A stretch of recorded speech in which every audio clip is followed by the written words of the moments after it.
ಇದು ಆಸ್ಪತ್ರೆ ಶಾಲಾ ಕ್ಯಾಂಟೀನ್ಗಳಲ್ಲಿ ಜಂಕ್ ಫುಡ್ಗೆ ಸರ್ಕಾರ ಬ್ರೇಕ್ ಹಾಕ್ತಾ ಇದೆ. ಆರೋಗ್ಯ ಸಚಿವ ಯುಟಿ ಖಾದರ್ ರಿಂದ ಈ ಒಂದು ಖಡಕ್ ನಿರ್ಧಾರ ಕೈಗೊಳ್ಳಲಾಗಿದೆ. ರಾಜ್ಯದಾದ್ಯಂತ ಹೊಸ ನಿಯಮ ಜಾರಿಗೆ ಸರ್ಕಾರ ಸಜ್ಜುಗೊಂಡಿದೆ. ಇನ್ನು ಮುಂದೆ ಆಸ್ಪತ್ರೆ ಶಾಲಾ ಕ್ಯಾಂಟೀನ್ಗಳಲ್ಲಿ ಯಾವುದೇ ಕಾರಣಕ್ಕೂ ಜಂಕ್ ಫುಡ್ಸ್ ಸಿಗೋದಿಲ್ಲ.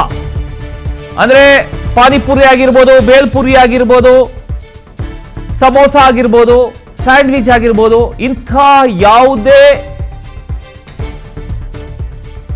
ಆಹಾರಗಳು ಕ್ಯಾಂಟೀನ್ಗಳಲ್ಲಿ ಸಿಗೋದಿಲ್ಲ. ಆಸ್ಪತ್ರೆ ಶಾಲಾ ಕ್ಯಾಂಟೀನ್ಗಳಲ್ಲಿ ಆರೋಗ್ಯಕರ ಆಹಾರ ಮಾತ್ರ ಮಾರಾಟ ಆಗುತ್ತೆ. ಜಂಕ್ ಫುಡ್ ಮಾರಾಟಕ್ಕೆ ಅವಕಾಶ ನೀಡದಂತೆ ಇದೀಗ ಕಟ್ಟುನಿಟ್ಟಿನ ಕ್ರಮವನ್ನ ಕೈಗೊಳ್ಳಲಾಗಿದೆ. ಶಾಲೆಗಳ ಸುತ್ತಮುತ್ತ ಜಂಕ್ ಫುಡ್ ಮಾರಾಟ ನಿರ್ಬಂಧಕ್ಕೆ ಈಗಾಗಲೇ ಯುಟಿ ಖಾದರ್ ಅವರು ತೀರ್ಮಾನ ಮಾಡಿಕೊಂಡಿದ್ದಾರೆ. ಈಗ ಕಟ್ಟುನಿಟ್ಟಿನ ಆದೇಶ ಕೂಡ ನೀಡಲಾಗಿದೆ. ಯಾವುದೇ ಕಾರಣಕ್ಕೂ ಇನ್ನು ಮುಂದೆ ಜಂಕ್ ಫುಡ್ ಸಿಗೋದಿಲ್ಲ. ಆಲ್ಮೋಸ್ಟ್ ಈಗ ಸ್ಟೂಡೆಂಟ್ಸ್ ಗಳಾಗಿರ್ಬೋದು, ಒಂದಿಷ್ಟು ಜನ ಜಂಕ್ ಫುಡ್ ಮೊರೆ ಹೋಗಿದ್ದಾರೆ. ಇದು ಆರೋಗ್ಯಕ್ಕೆ ಬಹಳ ಹಾನಿಕಾರಕ ಅನ್ನುವಂಥ ವಿಚಾರಕ್ಕೆ ಸಂಬಂಧಪಟ್ಟ ಹಾಗೆ ಈಗ ಆರೋಗ್ಯ ಸಚಿವರಾಗಿರತಕ್ಕಂಥ ಯುಟಿ ಖಾದರ್ ಅವರು ಈ ರೀತಿಯ ಒಂದು ನಿರ್ಧಾರವನ್ನ ಕೈಗೊಂಡಿದ್ದಾರೆ. ಇನ್ನು ಮುಂದೆ ಯಾವುದೇ ಕಾರಣಕ್ಕೂ ಸಮೋಸ ಆಗಿರ್ಬೋದು, ಬೋಂಡಾ, ಬಜ್ಜಿ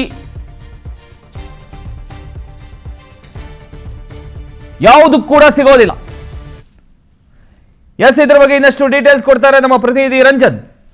ರಂಜನ್, ಈಗ ಯುಟಿ ಖಾದರ್ ಅವರ ಈ ಒಂದು ಆದೇಶ ಇನ್ನು ಮುಂದೆ ಯಾವುದೇ ಶಾಲಾ ಆಗಿರ್ಬೋದು, ಆಸ್ಪತ್ರೆ ಆಗಿರ್ಬೋದು, ಯಾವುದೇ ಕ್ಯಾಂಟೀನ್ಗಳಲ್ಲಿ ಜಂಕ್ ಫುಡ್ ಸಿಗೋದಿಲ್ಲ ಅನ್ನುವಂಥ ಮಾಹಿತಿಯನ್ನ ಕೊಟ್ಟಿದ್ದಾರೆ. ಇದರ ಬಗ್ಗೆ ಇನ್ನಷ್ಟು ಡೀಟೇಲ್ಸ್ ಕೊಡೋದಾದ್ರೆ ಯಾವಾಗಿಂದ ಇದೆಲ್ಲ ಅಂತ? ಪ್ರಮೋದ್ ಬೊಪ್ಪಣ, ಈ ಕುರಿತಂತೆ ಇವತ್ತು ಯುಟಿ ಖಾದರ್ ಅವರು ತನ್ನ ಆರೋಗ್ಯ ಇಲಾಖೆ ಅಧಿಕಾರಿಗಳ ಜೊತೆ ಸಭೆಯನ್ನ ಕೂಡ ಮಾಡ್ತಿದ್ದಾರೆ. ಒಂದ್ ಕಡೆಯಿಂದಾಗಿ ರಾಜ್ಯದಲ್ಲಿ ಮಲೇರಿಯಾ, ಡೆಂಗ್ಯೂ ಸಾಂಕ್ರಾಮಿಕ ರೋಗಗಳ ಪ್ರಕರಣ ಹೆಚ್ಚಾಗ್ತಿದೆ.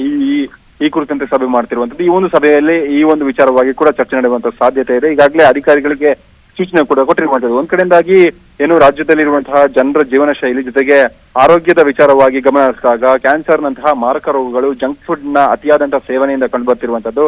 ಒಂದ್ ಕಡೆಯಿಂದಾಗಿ ಈ ಒಂದು ಜಂಕ್ ಫುಡ್ ಗಳಲ್ಲಿ ಬೇಡವಾದಂತಹ ಕೆಮಿಕಲ್ಸ್ ಗಳನ್ನ ಕೂಡ ಮಿಕ್ಸ್ ಮಾಡಲಾಗಿರುತ್ತೆ. ಈ ಒಂದು ಕೆಮಿಕಲ್ಸ್ ಗಳನ್ನ ನೇರವಾಗಿ ಸೇವನೆ ಮಾಡೋದ್ರಿಂದಾಗಿ ಮಕ್ಕಳ ಆರೋಗ್ಯದ ಮೇಲೆ ಕೂಡ ವ್ಯತಿರಿಕ್ತವಾಗಿ ಪರಿಣಾಮ ಬೀರುತ್ತಿದೆ.